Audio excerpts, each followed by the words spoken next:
Hey y'all, Coach Inthefight here. Got Stacy with me.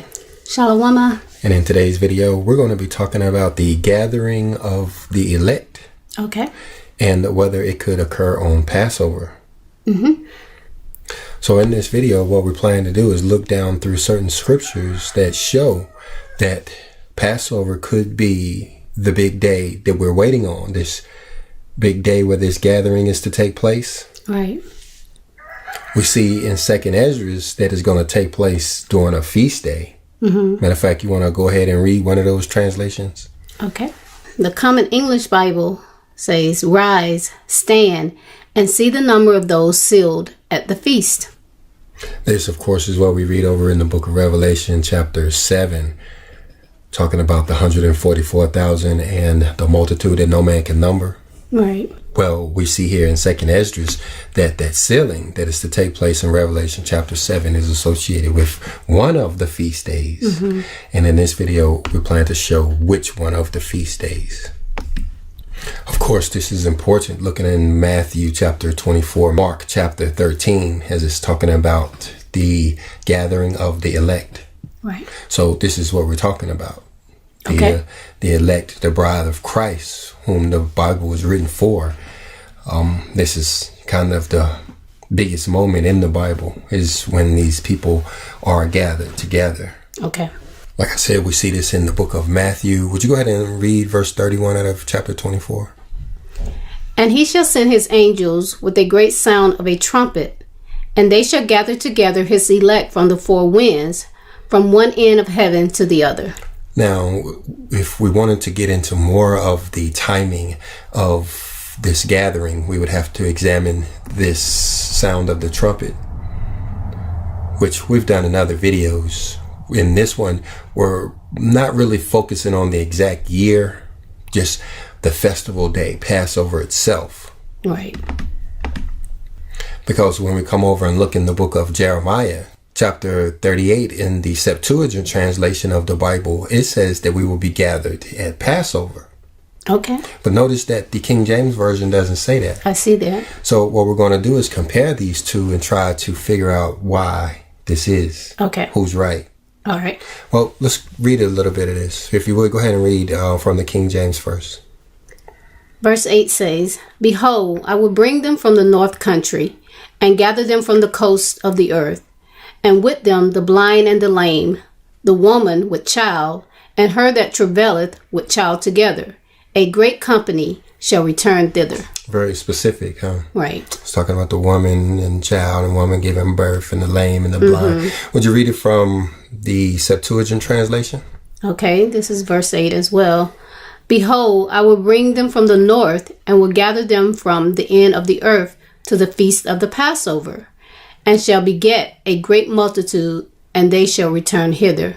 Now, notice the similarities, which Septuagint would have been of Greek, and of course King James would have been English. But if we go back and look at the Hebrew, look at what we find as far as that text is concerned. Make any sense of that? No. Looks like Greek to you? Yeah, it does. Well, looks like Hebrew to me. But what we can do is put it into Google's translator and let it translate it for us. So it did a pretty good job. Yeah. I mean, they got some of the words right. Yeah, I think you could, force yourself to think it's saying the same thing. Yeah. But the thing is, we're not focused on all of these words, because when we look back, they got most of the words correct. They're in agreement with most of the words. In fact, if I were to draw lines through the words that are in agreement, we see that there are very few words that are in disagreement. Mm-hmm. We see how it's talking here in the King James from the coast of the earth. Right. And then over here it says from the end of the earth. Mm-hmm. Well, looking at the interlinear Bible, we can see that earth is concordance number 776. Okay. So what we can derive from that is that everything up until this point we're in agreement with. Okay. That makes sense? Mm-hmm. All of this up here was basically saying the same thing until and up until including the word earth. Okay. So that's why you see I have it lined out on both sides. Mm-hmm. And then you see this word Passover here. Right. And then over here you see the word lame. Yes. Well, back in the interlinear Bible, we see that this is part of the problem because the word is being translated as lame, but we see that it is the word Pesach. Oh, wow. That's a big difference.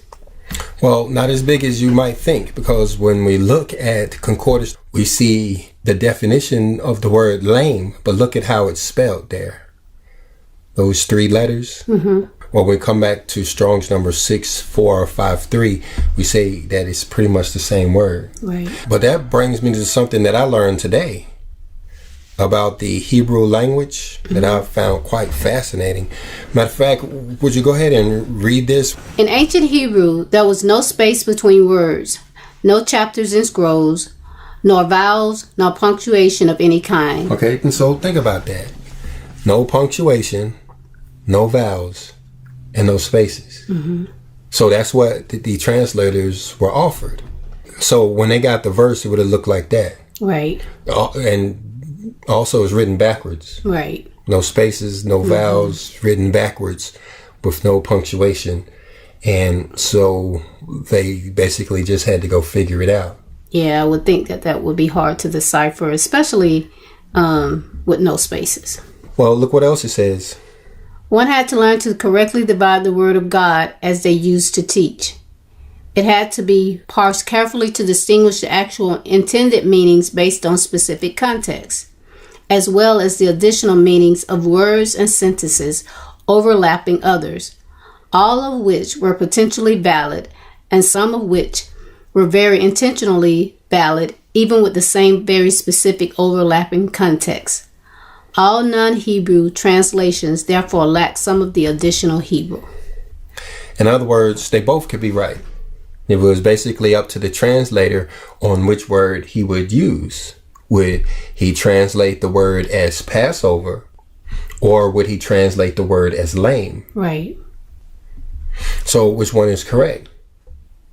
So we're looking here at the verse itself, and again, we're narrowing it down to the conflict. What is the difference? Mm-hmm. And we see, like I said, there's very little conflict. Mm-hmm. The Septuagint is simply saying that they're going to be gathered to the Feast of the Passover, while the King James is saying is that they're going to be gathered with the blind and the lame. Right. But that's way different. Mm-hmm. Which one is right? So when we're looking here at all of these words, and like we said, we got up to the word earth here, and we were able to separate everything before it. And then, like we said, the last word or the word in conflict here is this Strong's number 6455.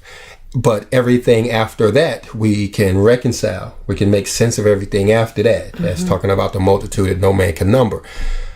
So what it boils down to is these 3 words that is the difference. These 3 words are being translated in these 2 different ways. In the King James is being translated talking about blind and lame, but in the Septuagint it was translated as the Feast of Passover. And like you said, I guess both of them were right. It just depended on the translator. But yeah, as far as what we've learned from the Hebrew, but when we look a little bit closer, let's see what we find.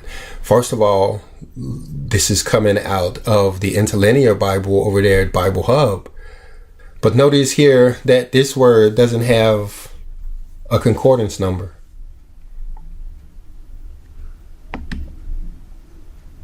Out of all of the words up here, it doesn't have one, and when you click on it, it just gives you nothing. It's like it's not a real word. And if you click on the next word to see which is the next word, it gives you the very first word in the thing. So it's not even a real word, or something's going on with it here. Right. And then this word here is being translated as the blind, which is Strong's number 5787.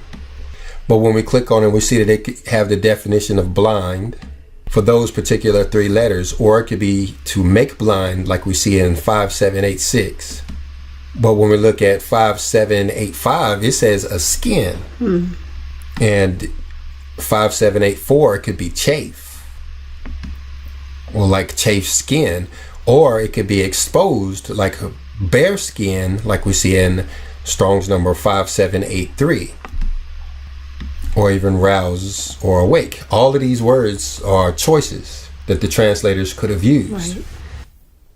So after a lot of prayer and meditating on it, and one of the ideas that our Father gave me was to use Google to translate some of this. Okay. So what we did is first went into Google and put in the text without any spaces, just like the translators would have gotten it. Now, immediately Google, after I pasted it in, immediately Google tried to sort it out and added their own spaces. Okay. But read the difference in what came out. This is the one with no spaces. Okay. Behold, I will bring them from the land of the north, and groups from the land of the south. Now that's what I pasted. And like I said, Google immediately started adding spaces. Right. So look what it came up with after it tried to figure it out. I will come from the northern land, and groups from the far end of the land in the spring of the Passover.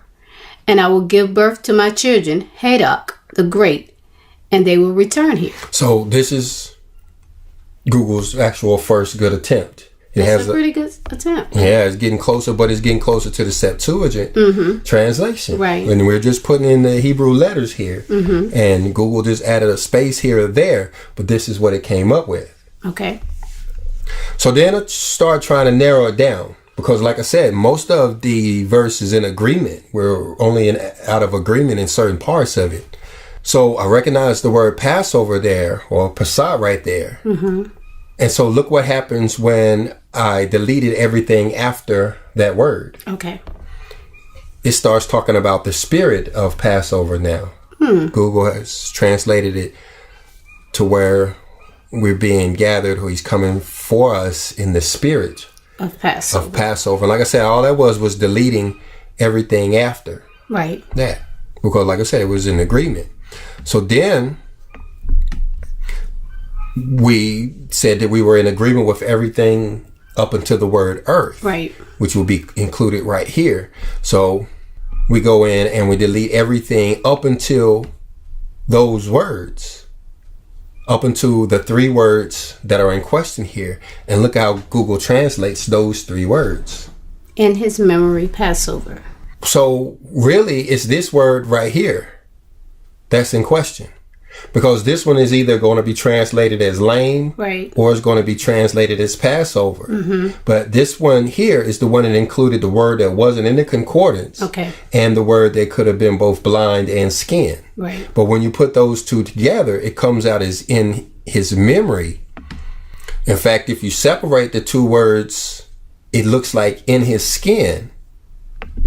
But when you combine those two words, it's in his mind. Wow. So there's your answer. That's your mic drop moment. The translators, instead of telling us that he was coming back in spirit or in our mind during Passover, they've come up with some other way of translating into lame. Into the blind and the lame. Into the blind and the lame. You're right. And then you go back and you look and you ask yourself, well, why would that even be included in here? Why is it all of a sudden the Bible? I'm trying to think of the word the word for when you have to include, be inclusive, when you have to, make sure, everybody's represented. But with this multitude that no man can number, could you have imagined there being no children or no pregnant women or no lame people there? Right. So it doesn't make sense for it to read that way in the first place. But the scripture seems to point to where we will be gathered in spirit during the Feast of Passover. Yeah, once again, it seems to be supporting the spirit and truth that the Father talks about. So what I believe, and you guys can tell me what you think in the comment section, is that we are being gathered at the Feast of Passover. Yeah, it definitely seems to be supporting that. But I have a question. Why is it, do you think that those two words were chosen instead of the word Passover? Blind and lame? Yes. Well, they could have chosen any word that they want. And I mean, we would like to think that it was a mistake, or we can get into the idea that maybe somebody's trying to hide the fact that Passover is so important, that this is our ticket to the kingdom of heaven is through Passover. And as much as I love the King James version of the Bible, we do have to understand that King James was a product of Constantine and what he had going on. And were they a little bit deceptive in hiding some of this stuff from us? I don't know. I would hate to think such a thing, because that would mean that our Bibles could be used against us in order to have us not aware of what's supposed to be going on. There are those who, I believe, who don't want you to know that these promises exist or how to take advantage of them. And then even if you were to get past all of that, then you have to run into those who are trying to tell you different days and the wrong day to do them and the wrong way to do them. You know, a lot of people are trying to interfere with where it is that, you know, these people are headed.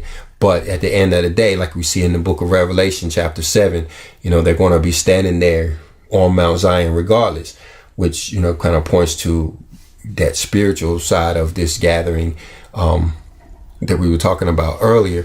But it all starts, at least I'll say that word, it starts on Passover.